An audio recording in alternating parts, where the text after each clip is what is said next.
Right, so the starter for the month of May, I'm going with a potted shrimp or potted prawn, set with a lovely clarified butter, Melba toast, and finishing off with just a little bit of leaves. So we're going to start off by doing the clarified butter.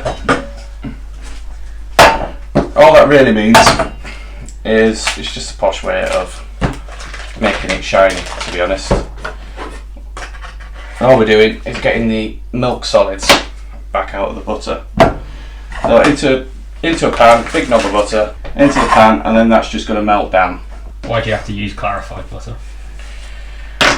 So if you don't clarify the butter, when it sets in the pot, that we'll get to in a bit, you end up with all the solids and stuff, and it looks, I mean, it can kind of look a little bit like space age marbly sort of effect, but really the finesse of it comes from when it's clarified and it's just a lovely smooth finish. You don't get like odd lumps of essentially fat just getting in the way. So the next thing is we're going to get on with some Melba toast. So there's nothing too tricky about it. It's a very simple thing. There is a quality point that you'll see very soon, which makes all the difference to the end result. But we'll get there. As soon as I've got melted butter. This must have come from like the freezers of Alaska. The suspense is killing me. How do you know when the butter is ready? How do I know when the butter's ready? Yeah. Well, the big block of hard butter's wet now. Once the butter's about halfway melted, don't like shake the pan or stir it or anything, because as it melts, what you're going to want to happen is that the solids all sink to the bottom. You'll get some rise to the top as you always will, but you want to try and separate the liquid from the solid as much as possible. It's really helpful, you yawning. One side of toast, flippity flip. Flippity flip. Flippity flip. What the fuck am I talking about? Right, so once the butter is melted, this is still going, isn't it? Yeah. Yeah. Once the butter is melted, I'm going to need to. This is where the clarifying bit comes from. Just make it clearer. So all these fatty, lumpy, solidy bits. Excellent descriptive words there, James. We need to try and get these out as much as possible. Technical terms. Oh aye, takes a few minutes to get this done. Don't rush it, take your time with it, because the better you do it, the better the end result's going to be. I don't know if you can pick that up on there, but that's the fat that's just come off, like the milk solids. So that you don't need. So what you've essentially got left now is what's used in a lot of like Asian cuisine and Middle Eastern. It's just essentially you've got ghee. So that, what I was talking about with this Melba toast, there's a quality point where I used to watch my mum and dad do this loads when they were doing their dinner parties and stuff, where what a lot of people will do is like, they know this bit where you just carve down the middle of the toast. Hello, sir. Shh. Yeah, you just carve down and then maybe you leave it there, cut it into triangles or fingers or whatever, toast it again, job done. However, what's left here on this crumb part is really bobbly and it won't toast as nice. So, especially if you've got a little bit of frustration in your day, or just feeling a little bit romantic, just rub out these bits and just make, oh, I'm shaking the thing, just make the bread nice and smooth, so that's going to toast and hopefully curl, and then you cut your triangles and then lather, rinse, repeat for the others. Very pretty.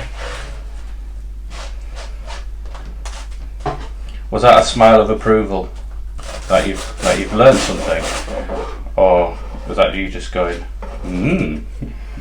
like a weird behind camera Yoda? Well, I have now learned how to make toast with extra steps. Toast with extra steps, yeah. Hey, this was the height of cuisine in the 70s.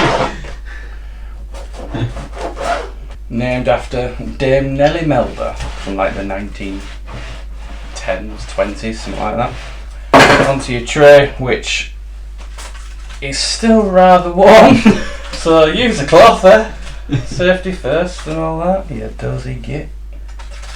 Now these will burn if you even look away for a second. It's like that thing in Doctor Who, just don't blink. You've somehow made toast difficult. What's really, really cool about Melba toast, right, is that someone made bread. Eons ago, someone made bread. Someone looked at bread and said, "You are not cooked enough," and then grilled it. And then Escoffier came along and went, "You are not grilled enough," and then cut said toast in half to grill it more. But that's the end result. You got nice curved Melba toast. So yeah, if you had that with pate or something, it sits nicely in the middle. Looks pretty.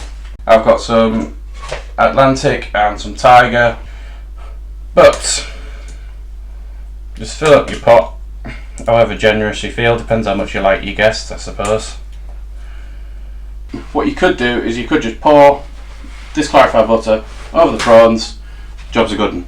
However, just to get a little bit more flavour in it, carefully pour out the butter you separated. Now there's going to be a pool of fat at the bottom of here. There's a pool of milk solids that you don't want. So stop just before they go in. And then we're going to take some herbage. So I've just got some curly parsley. And then that can go in as well. Bit of lemon juice. And this is usually where you find you've got a cut. Yep, there's one. And then pour this herby butter.